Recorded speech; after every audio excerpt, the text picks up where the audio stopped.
So here is the thing about this video. This is an extended passion project for a high school journalism class. I've been into Neutral Milk Hotel since the 8th grade. I'm a senior now, and my understanding of In the Aeroplane Over the Sea and Neutral Milk Hotel has changed and grown over time, just like I have. That's the magic of music.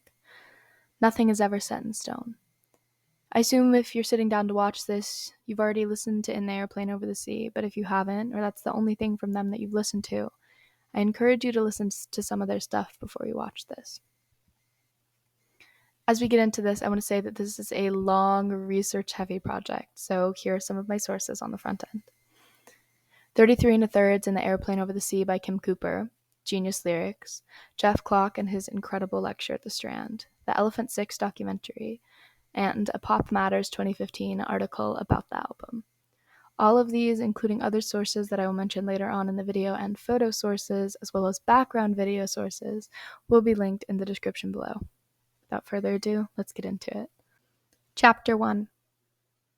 Who is Elephant Six? Who is Neutral Milk Hotel? Before you can understand Neutral Milk Hotel, you have to understand the Elephant Six art collective. Elephant Six, at its core, is a group of friends who came together during the DIY days of the rural North Louisiana town, Ruston, which now sits at a population of 22,000, according to the 2020 census. Pretty small, and even smaller in the 80s and 90s when the members who lived there grew up. Ruston was a college town, home to Louisiana Tech, which brought in young people from all around the state. All the information I'm about to share is primarily from the Elephant Six documentary. Elephant Six was a recording and artistic collective formed by Robert Schneider, Jeff Mangum, Bill Doss, and Will Hart. Some of the bands that emerged from it were The Apples in Stereo, Olivia Tremor Control, Neutral Milk Hotel, and Elf Power. Schneider was described as a leader and was even described as the sun in the Elephant Six solar system. He did a lot of their music production, and a lot of them, at one point, came in and out of his one-bedroom apartment in Denver, Colorado. Elephant Six has been described as one big family and a bunch of transient oddballs. They lived together, created art together, and even did weekly potlucks in which they ate and spent time together. For them, music and art wasn't about fame or success. It was about the music and the art. It was about creation. They did what they could with what they had. A lot of them were poor and or unemployed, living off of food stamps, but still committed to making music and short films. Schneider, Mangum, Doss, and Hart all met in the formative middle and high school period of their lives. They all spent a lot of time at the music store in Ruston, and that's how Schneider and Doss met. Doss posted a little blue note card asking for people to join his band. The rest is history. Another huge player in the formation of Elephant Six was their local college radio station, KLPI. Ross Beach described it as an oasis for creative people. When Mangum was the director, that's how he met quite a few artists. When the group really started to become a family, the Monroe Street house came to be. It was a big house owned by Joe DeAzzo. They lived there and they made community there. The cool part about Ruston and was that it was right between Memphis and New Orleans, so a lot of bands would stop by on the way to the next tour stop. DeAzzo let them play at Monroe Street as long as the Elephant Six bands could open for them. After a while, Schneider moved to Denver, and Doss, Hart, and Mangum moved to Athens, Georgia. There was already a good DIY indie scene going on. About 15 to 20 other Rustonians moved with them. There, Hart, Doss, and Mangum started Synthetic Flying Machine. Hart also drew up the original Elephant Six logo, and they became a record label. They had a so-called cassette network. All of their stuff was recorded on 4 tracks and made at home, or in the case of the Denver crew, a foreclosed building that they rented for cheap. In Athens, Synthetic Flying Machine would play and then switch instruments around and promptly become Neutral Milk Hotel. Slowly but surely, the bands became more and more popular. Eventually, though, as the stardom became a lot for the members and more people put the label on their records, Elephant Six dissipated. And can I just say, I'm forever grateful that we had them at all. Here's a synopsis of the set members of Neutral Milk Hotel, all of whom, besides Jeff, joined post on Avery Island. Jeff Mangum was on lead vocals, guitar, keyboard, and, in the early days, drum. Julian Coster from New York was on bass guitar, accordion, musical saw, bowed banjo, keyboards, and organ. Scott Spillane, an older Rustonian with a frankly incredible beard, was on trumpet, guitar, flugelhorn, trombone, euphonium, and horn arrangements. Jeremy Barnes from New Mexico was on drums, piano, and organ. And it cannot be emphasized enough how integral Robert Schneider was to the creation of Neutral Milk Hotel. The touring members are Laura Carter, a member of Elephant Six, on zanzithophone, trumpet, clarinet, and Uilleann pipes. Astor Taylor, who Mangum is married to, on guitar, accordion, and keyboards. Jeremy Thal on bass guitar, trombone, flugelhorn, French horn, and Uilleann pipes. While Laura Carter was with the band from 1996 to 1998 and the 2013 to 2015 tours, Astor Taylor and Jeremy Thal joined for the 2013 to 2015 reunion tours. Carter was a part of the early days due to her connection to the Elephant Six, because the beautiful thing about it was how they all supported each other. She worked sound for them during the first part of shows for the Aeroplane tour and then would hop on stage. Neutral Milk Hotel's genre is hard to pin down. The closest that I can get to it is psychedelic indie lo-fi folk rock and hauntingly atmospheric. I'm not a huge music or production buff. I primarily focus on lyrics, but the Elephant Six documentary referred to a lot of the bands within the collective as pop. Really, though, their sound is so unique and so special that I do think it's hard to pin their genre down. The crunchiness of the 4 tracks they use, Mangum's wailing vocals and earnest guitar mixed with instruments that are unconventional for rock, makes for an experience you might not know what to do with. Chapter 2. Their early works. In this section, I'm going to talk about some of their earlier EPs briefly and then talk about On Avery Island. On the Ferris Wheel on Fire EP, Home, April 8th, and My Dream Girl Don't Exist are all dated to 1992, which comes before the album On Avery Island and the EP Everything Is. April 8th was later featured on Avery Island, and My Dream Girl Don't Exist features lyrics that would later be in the song Ghost off of In the Aeroplane Over the Sea. Quote, "She goes, and now she knows she'll never be afraid." I love the way Mangum uses and reuses lyrics, but I think that's predominantly a connection to my own writing, in which I reuse lines, plugging them in like puzzle pieces until I find the place it fits. Oh Sister can be thought of as a prototypical version of their song Oh Comely, and in turn, the song Goldoline, which isn't on any streaming services to my knowledge, is a prototypical version of Oh Sister. This is a common thread through their work, using and reusing lines and motifs in ways that I think is very artful. Everything is an earlier EP, and A to Z Lyrics dates it to 1995. While it's good, and while the lyrics are good, for those not accustomed to their music, it may be essentially unlistenable and inaccessible. One of the most common complaints I've heard about their music is that Mangum's voice is unbearable. His wailing in the songs may be deeply frustrating. Everything is the least cohesive installment of their discography, but I still love it. During On Avery Island, the members I listed earlier were not a part of the band. At this time, it was just Mangum and Schneider in one of Schneider's friends' houses in Denver. They did, however, call in backups.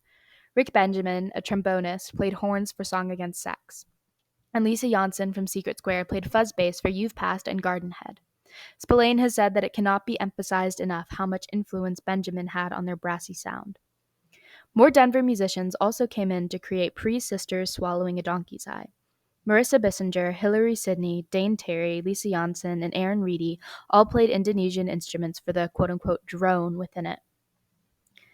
The album is less thematically cohesive than In the Airplane Over the Sea, but does see a through line of sex and sexual relationships throughout it. Song Against Sex is the most glaring example of this.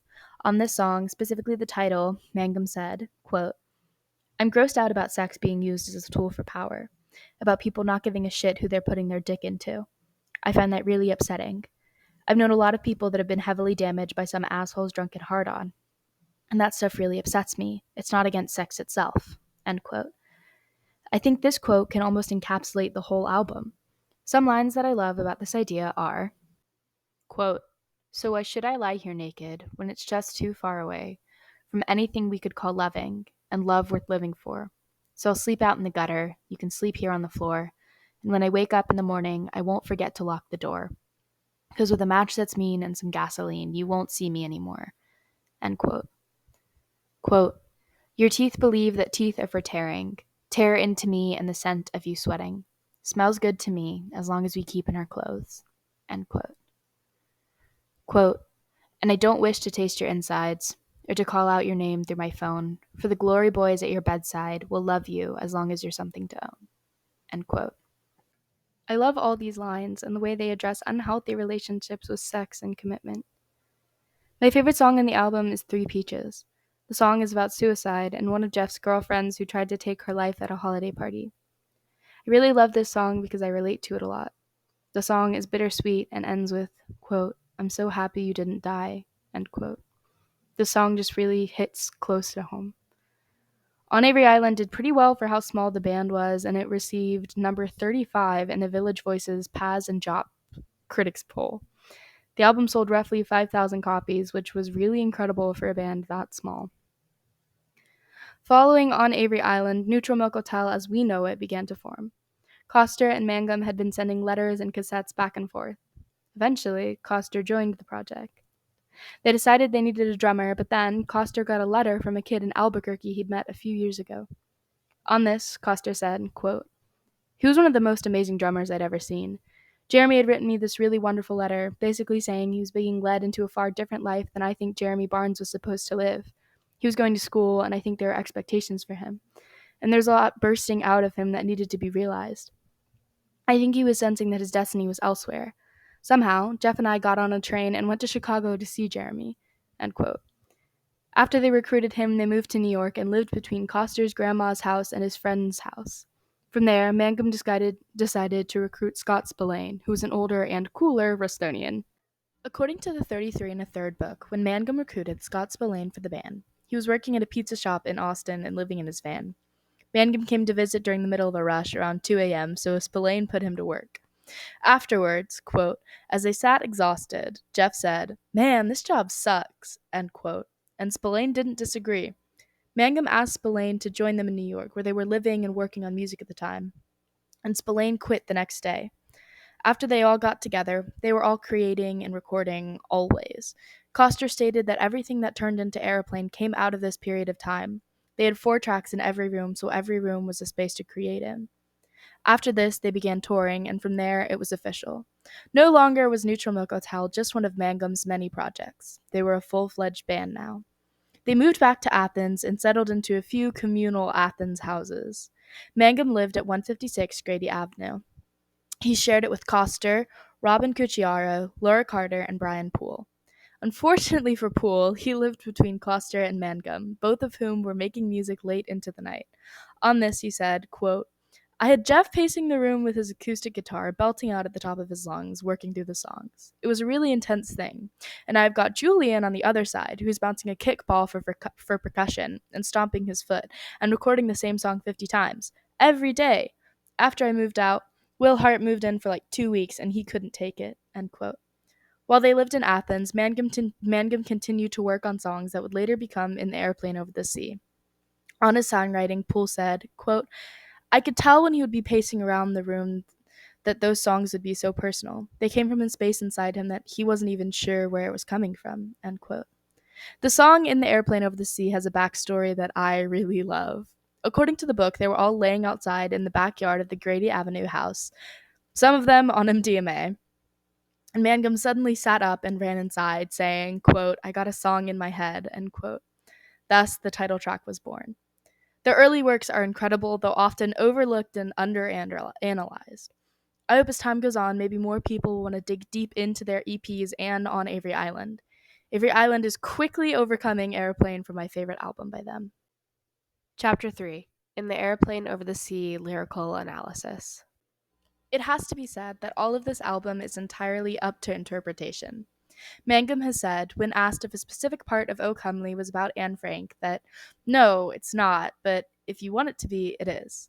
I think this, in a lot of ways, can stretch through the whole album. The lyrics are so surreal and intangible in so many places that you choose what they mean to you. This is partially why I recommend listening to the album before watching this video. Figure out what the lyrics mean to you before I tell you what they mean to me. I'm also going to try and avoid the far reaches when it comes to lyrics and their relation to Anne Frank, both out of respect for her and because I think a lot of people go overboard with that aspect of this album and it has been analyzed into the ground. The album starts with King of Carrot Flowers Part 1, immediately thrusting us into surrealist lyricism and a feeling of almost uncanny nostalgia. It reminds me of those so-called liminal spaces, like it's a life I lived but never really did. There's a sense of childlike innocence occurring, reminiscing on more simple days, at least within the first verse. It evokes images of rattlesnakes, which are described as holy, an interesting oxymoron as a lot of Christian traditions consider snakes and rattlesnakes to be unholy. The image of the tower tumbling is evocative of the Tower Tarot card, which represents impending doom and upheaval in one's life. This continues to play into the themes of the Christian religion, which carries on throughout the album.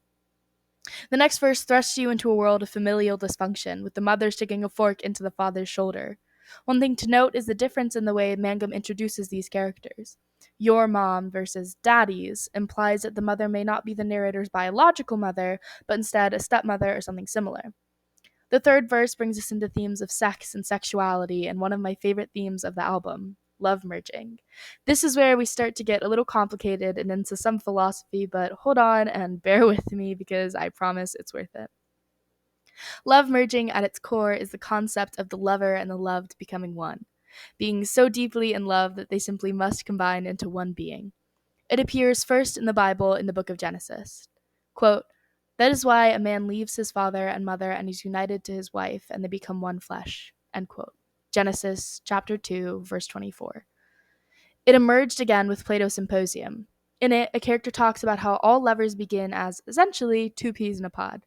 Then they split and spend the rest of their lives working to come back together. For this character, loving is the desire to merge. It, quote, calls back the halves of our original nature together. It tries to make one out of two and heal the wound of human nature, end quote. This idea is consistent throughout the album, but it's the one I least see addressed. I'll point it out whenever I see it. The third verse of King of Carrot Flowers Part 1 gives us this lyric, quote, "And this is the room one afternoon I knew I could love you. And from above you as I sank into your soul, into that secret place where no one dares to go." End quote. To me, this lyric is clearly about the intense intimacy of sex, how it can be described as two bodies and souls becoming one. This album, in contrast to On Avery Island, mostly discusses sex as love and unity. The next song in the album is peculiar and a place where a lot of people find themselves confused. Quote, "I love you, Jesus Christ. Jesus Christ, I love you. Yes, I do." End quote. On this lyric, Mangum has said it's not an expression of belief in Christ, it's simply an expression. The next verse sparks the idea of rebirth and resurrection and life beyond death that we see throughout the album. Quote, "And on the lazy days, the dogs dissolve and drain away. The world it goes and always waits, the days we are awaiting." End quote. The dogs dissolving and draining away is death. The world going on and always waiting for the day we are anxious for is rebirth. This theme ties into the theme of Christ, who died and was resurrected on the third day. The next song in this album is the title track, which is the easiest in a lot of ways to analyze. This is the song that is most obviously about Anne Frank. However, like I said, I'm going to avoid relying on that crutch. The thesis of this song to me can be boiled down to the final lyric. Quote, "Can't believe how strange it is to be anything at all." End quote. This entire song is about how beautiful life is and how beautiful intimacy and being with someone is. My favorite example of beautiful but intense intimacy in this album is, quote, "How I would push my fingers through your mouth to make those muscles move." End quote. This can be viewed as an act during intimacy, or, as I viewed it for a long time, as someone making their partner vomit up pills they took during an overdose. This can tie back into the themes of substance abuse found in King of Carrot Flowers. The next song, Two-Headed Boy, is lyrically dense in a lot of ways and can require a lot of breaking down. Let's start with the titular boy. The two-headed boy can be perceived as the dichotomy between the narrator's lust and his desire to save the girl he talks about. Thus, two heads. He wants to protect the girl, who I refer to in my notes and in my head as both the girl and comely. The girl is presumably in an unsafe home situation if you connect O Comely and Two-Headed Boy, which I do. The song starts with introducing you to the boy. He's floating around in a glass jar, presumably as a lab specimen. He taps on the jar, begging to be released, and Mangum can hear him. Quote, "I am listening to hear where you are," is all but screamed, with Mangum trying to assure the boy he is heard. The boy is constantly intruded upon and controlled by others, being forced to dance, having his intimate moments intruded upon with fingers probing his spine. The boy wants to create a safe place for the girl. Quote, "Two-headed boy with pulleys and weights, creating a radio played just for two, in the parlor with the moon across her face." End quote. I believe he wants to make this a safe space for her because she is dealing with or has dealt with domestic violence. My interpretation of this lyric comes from, quote, made for his lover who's floating and choking with her hands across her face. I believe this lyric is implying some sort of violence she is a victim of, and I think this can also be tied into O Comely, which I will address later. The boy knows he cannot save the girl from her fate, but Mangum assures him there's no reason to grieve. Quote, two-headed boy, there's no reason to grieve. The world that you need is wrapped in gold silver sleeves, left beneath Christmas trees in the snow. Christmas trees become such after they are chopped down. This is a tree that is left in the snow, destined to eventually become a Christmas tree, just like the girl is destined to suffer in some way or another. The boy can't save her, but that doesn't mean he won't try.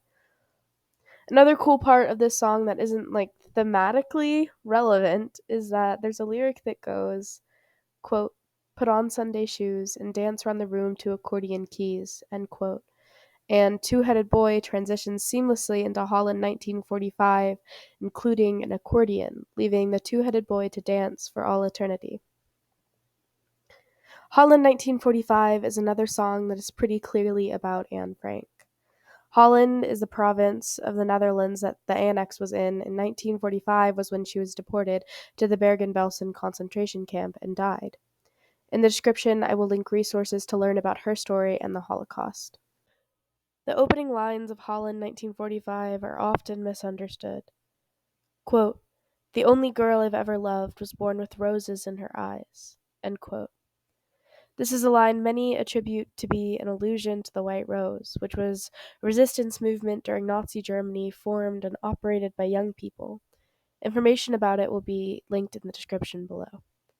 Though this would be a strong allusion, given the topic of the song, the 33 and a third book clarifies he had no idea what the White Rose movement was. The verse is very clearly about Anne Frank. Quote, the only girl I've ever loved was born with roses in her eyes until they buried her alive one evening 1945 with just her sister at her side, and only weeks before the guns all came and rained on everyone. End quote. Anne Frank died in February of 1945 within the same time frame as her sister. Then, the war ended and the Bergen-Belsen concentration camp was liberated on April 15, 1945. The song continues in the theme of reincarnation. Quote, now she's a little boy in Spain, playing pianos filled with flames, on empty rings around the sun, all sing to say, my dream has come. End quote. The song also talks about a very personal moment for Mangum. The second verse reads, quote, and now we ride the circus wheel with your dark brother wrapped in white. Says it was good to be alive, but now he rides a comet's flame and won't be coming back again. The earth looks better from a star that's right above from where you are. He didn't mean to make you cry, with sparks that ring and bullets fly. On empty rings around your heart, the world just screams and falls apart. End quote. This is said to be about Mangum's close friend's brother who died by suicide. Quote, your dark brother wrapped in white, end quote, could be an allusion to burial shrouds.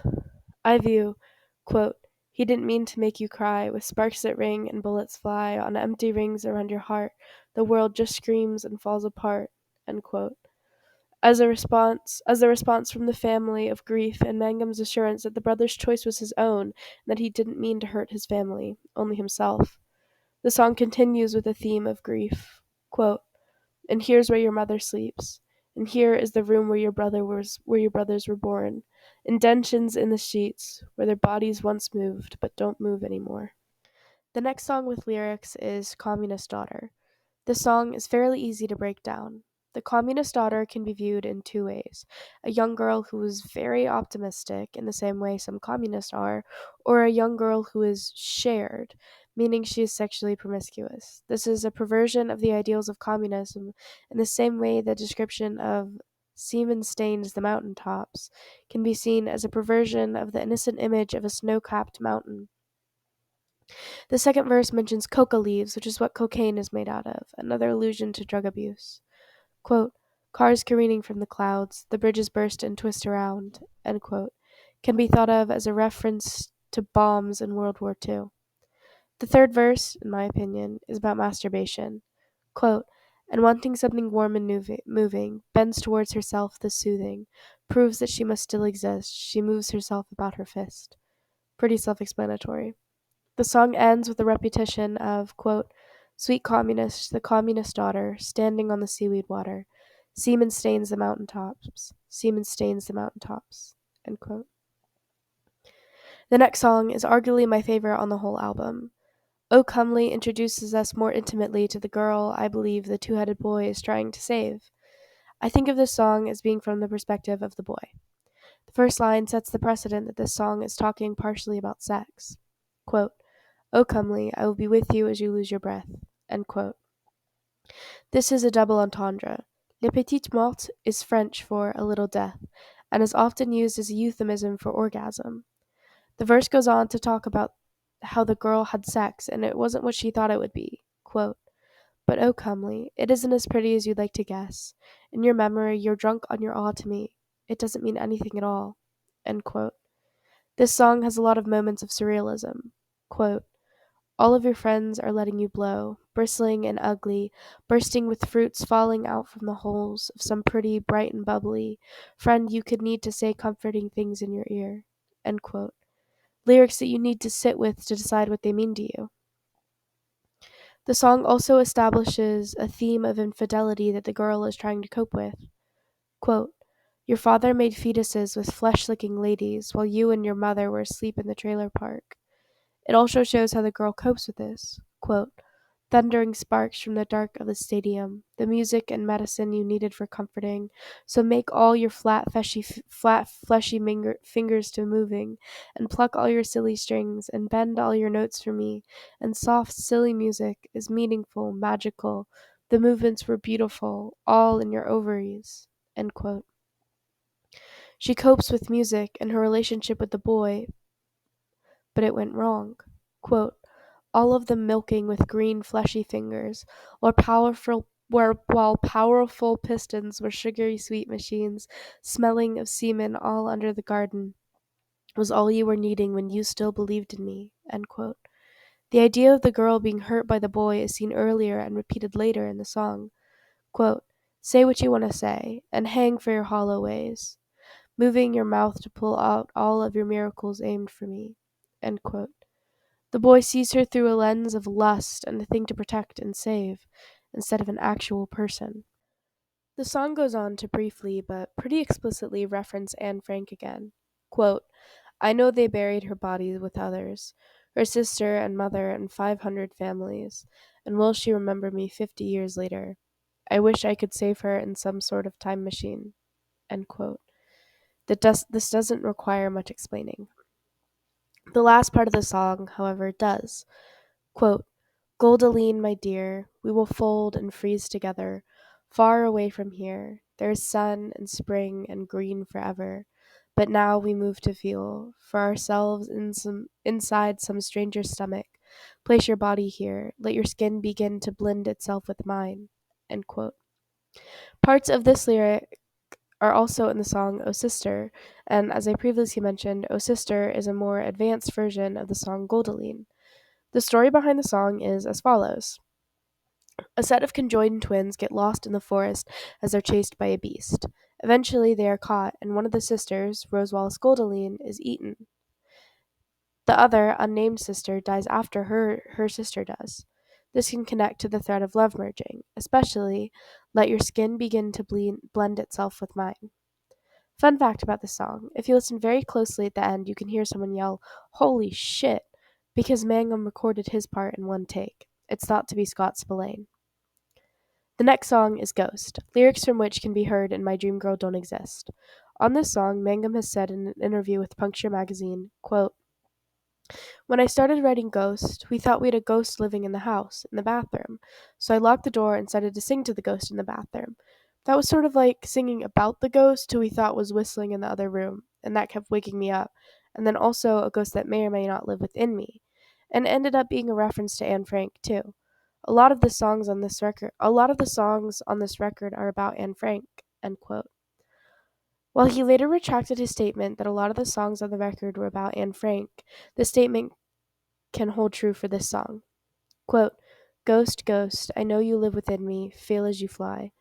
Her story has resonated around her story has resonated with him, as it has with millions of people around the world. Quote, and she was born in a bottle rocket in 1929, with wings that ringed around a socket right between her spine, all drenched in milk and holy water pouring from the sky. I know that she will live forever. She won't ever die. End quote. Anne Frank was born in 1929, and some may call her an angel now, hence the wings. Milk and holy water evoke images of pureness and innocence, something Anne can be seen as holding. Mangum knows that she will live forever because, even in 2024, we tell her story. We never let her die because we don't let her memory die. The lyric, I know that she will live forever, all goes on, continues this theme and the theme of rebirth. The closing of this album is Two Headed Boy Part 2. It's a full circle moment, starting with the lyrics, quote, Daddy, please hear this song that I sing, end quote. It goes back to the theme of parental figures, with the narrator asking his father to hear him. It brings up characters and themes from throughout the album. I think it touches on healing your inner child through having a child of your own. Quote, in your heart there's a spark that just screams for a lover to bring a child to your chest that could lay as you sleep and love all you have left, like your boy used to. End quote. The start of the second verse uses the word blister, however, the line used to be sister please, which is a tie in to Rose Wallace Goldeline. The lyric, quote, and in my dreams you're alive and you're crying, as your mouth moves in mine soft and sweet, rings of flowers round your eyes, and I'll love you for the rest of your life till you're ready, end quote, can unfortunately be seen as a reference to Anne Frank. A really important thing to note about this album and Mangum's seeming infatuation with Anne Frank is that, in a lot of ways, it's really weird. Here is a grown man writing what feels like love songs to a young girl who was the victim of the Holocaust. This is part of the reason I haven't taken that line of reasoning as far as some others. I think it's really creepy and hope that Mangum didn't actually feel a romantic connection to this young girl, as it's a bastardization of her legacy. Another interpretation of this lyric that I much prefer is that it's about love merging. The lover is waiting for the loved to be ready to become one and be ready to be together forever. The lyric, quote, I'll love you for the rest of your life till you're ready, end quote, is so deeply special to me. He continues to talk to his friend's brother. Brother, see, we are one and the same. And you left with your heads filled with flames, and you watched as your brains fell out through your teeth, push the pieces in place. Make your smile sweet to see. Don't take this away. I'm still wanting your cheek on I'm still wanting my face on your cheek. I think this lyric is saying that he has experienced the same depression as the brother and that he wishes he had stayed so that they could remember him differently and spend time together. Then it goes into talking about God. Quote, and when we break, we'll wait for our miracle. God is a place where some holy spectacle lies. When we break, we'll wait for our miracle. God is a place you will wait for the rest of your life. I'm going to be completely honest and say that this is a line I don't fully understand yet. I understand the themes of God, finding God in the people we love, and being with them, but other than that, I'm a little lost. The last verse is another message to the boy about the girl. Mangum warns the boy that she will leave and that the boy shouldn't hate her. He should appreciate what he had with her. Quote, two-headed boy, she is all you could need. She will feed you tomatoes and radio wires and retire to sheets safe and clean. But don't hate her when she gets up to leave. And with that, Mangum sets his guitar down and leaves. Chapter 5, Where You'll Find Us Now. Neutral Milk Hotel has been on an indefinite hiatus since 2015. In 2023, they released a Collected Works box set, which was nominated for a Grammy. Their website is still up, though has remained unedited for a while. As much as I'd give to see them live, I doubt I'll ever get to, and I've accepted that. I should have just not been 9 in 2015 when they were touring for the last time. That one's on me. Their legacy is undeniable. There are a few bands that have explicitly named them as an influence, such as The Decemberists, Arcade Fire, and AJJ. They've become a cultural hipster landmark, establishing themselves in the cultural zeitgeist and even being included in a widely popular TV show, Parks and Rec. If you know someone who prides himself on their knowledge of music, they've probably listened to Aeroplane. Even my brother, who predominantly listens to rap, has listened to it and has had some good things to say about it. The fascinating part about them is that they've been spread by word of mouth. If you've listened to them, it's probably because somebody told you about them. I was introduced to this band by a friend in middle school whose parents' first dance was to the song in the Airplane Over the Sea. You're probably wondering at this point, what are the members doing now? Some of the members of Neutral Milk Hotel have continued in the creative sphere, while others have chosen to live a quieter life. Julian Coster is continuing in the creative sphere. In 2016, he and a friend made the podcast which was The Orbiting Human Circus, which was published by Night Vale Presents. More recently, his new project of the same name put out an album. As of right now, Scott Spillane is kind of just living his everyday life. He's working a regular job, sings in a local choir, has a wife, a daughter, and a few pets. And he still has his incredible beard, in case you were worried. Jeremy Barnes now has his own record label with his wife and makes Balkan folk music. And now, the man, the myth, the so-called Salinger of Indie, Jeff Mangum. There's a lot of misconceptions around his retreat from the music industry. He's been called a recluse, a hermit, just about anything that could be used to describe a man who didn't really want to be famous. I read a Slate article linked below that makes the point that there is a gray area between rock star and hermit. Jeff Mangum sits in that gray area. Similar to Scott Spillane, he's just living an everyday life. The article is a really great read, and I totally recommend it if you're in the please God, Jeff Mangum, come back camp. Like I said earlier in the first part of the video, Jeff Mangum is married to Astra Taylor, who is an organizer within social movements and a filmmaker. They're both vegan. I don't have high hopes that they'll be touring again or put out any new music, but I still have my Google alerts on for them, just in case. Epilogue. Why? If you're going to take anything away from this video, I want you to take away the fact that they created art to create art. They didn't do it for fame or for money, they did it to create. Julian Coster, when they were living in Queens, encouraged the band members to explore with different instruments. He didn't want them to stay trapped in the instruments they knew. They created as a family, being together when the world hated creatives, refusing to allow it to crush their spirits. At the end of the day, the group was a group of friends, family, who yearned to create. I think that's part of the reason I love Neutral Milk Hotel so much. I go to a school for the arts. I'm constantly around creative people, and sure, a lot of the people in my conservatory writing have been published and won awards, but it's not about that. It's about the creation. That's why I love this band and this collective. I want you to create too. I want you to make music you don't think anyone will ever hear because you love it. I want you to write poetry, paint, dance, make movies. Do it all. Not because you'll get famous, but because creation is what you love. Mess around with mediums. If you play guitar, pick up some drumsticks. Take a dance class. Paint. Make a short film. Don't let anything constrain you. Create art for art's sake.